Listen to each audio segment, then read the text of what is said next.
Hey guys, sitting here talking with my wife about life. God gave me an analogy for most of the controlling people. What I mean by controlling, I just mean people who want to control their lives and where it ends up.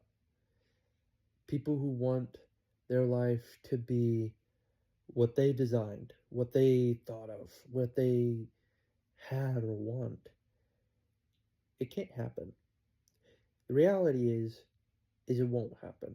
No matter how much you want it to happen, it won't. And this is the analogy he gave me. The person is a piece of silt, which is a small granular piece of rock in a riverbed. In the high mountains, let's say, uh, the Rockies. And when they start, their life starts, it starts up in the mountains and the cool water of the mountains. And as you flow through the river, down the mountains and into the valley towards, let's say, the Mississippi, as you're flowing, you hit things along the road. It gets you a little bit sometimes off course. It gets you into places that get you stuck where you think, well, you're really stuck, but you think you're safe, but you're really just stuck between a rock. You bounce along the riverbed. And so you want to control your life, and you can't. You see, that piece of silt has no strength to swim upriver. It has no ability. It just has to go with how the river flows, where the river goes. It can keep going. Sometimes it might land in the farmland. Sometimes it might land in a creek bed. But where it lands can be also very dangerous because the destination is the ocean.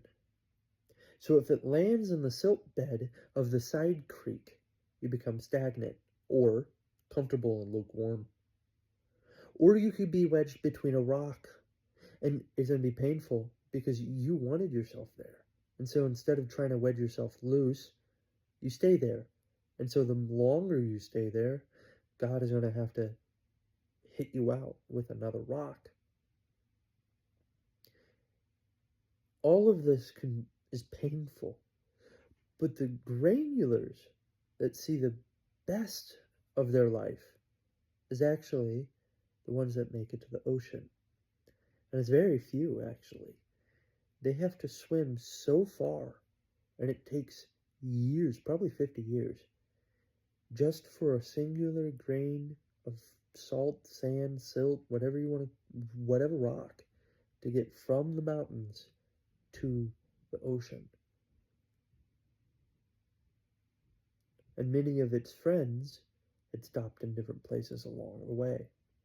They would never be seen again, even though they thought they would be, because where they landed are places that necessarily don't do anything good for it. They're places of comfortability, make you feel like you can control your life. You see, that silt, once he hits the ocean, or wherever he goes, he cannot swim up river, no matter how many times he tries. So as he's flowing, or as it's flowing, it has to try to just guide, dodging what it hits so it doesn't land into those side beds. But that's all it can do is move side to side. It can never move forward or backwards. It follows the distance and the path and the force of the current. And that's our life. So a question: why in the world are so many people, this could be you, trying to control the flow of their life, trying to control how the outcome is and where it goes? Because it won't. It can't. You won't. You'll spend your whole life chasing things, thinking they're God. The reality is you're just chasing after the wind. The best thing to do is sit like the silt and let God guide your path with the currents that you get entangled with, to purify you and knock off whatever else is connected to you. And have your hands open, waiting and ready to receive whatever He gives. That is what Paul talks about with contentment. He says, I have found it, the ability to be content in any situation, whether poor or rich, whether hungry or full, whether in jail or free. He found it in a very hard time, but he found it in surrender. He gave up what he could do. He gave up how he did it. He gave up how the churches went. He gave up how the churches thought. He gave them direction with what he felt like God was talking through him, but that was it. That's all he could do. The rest was up to them and their choices. You cannot control your life, so stop chasing that dream. You cannot make what you think of a life out of the reality of what the world tells you. That's a lie too. Because even though you can make it for 60 years, what did you lose? You lost something. Because everything we do in life, we have to either gain or lose something. So what did you lose? Or what will you lose? For some, it could be time.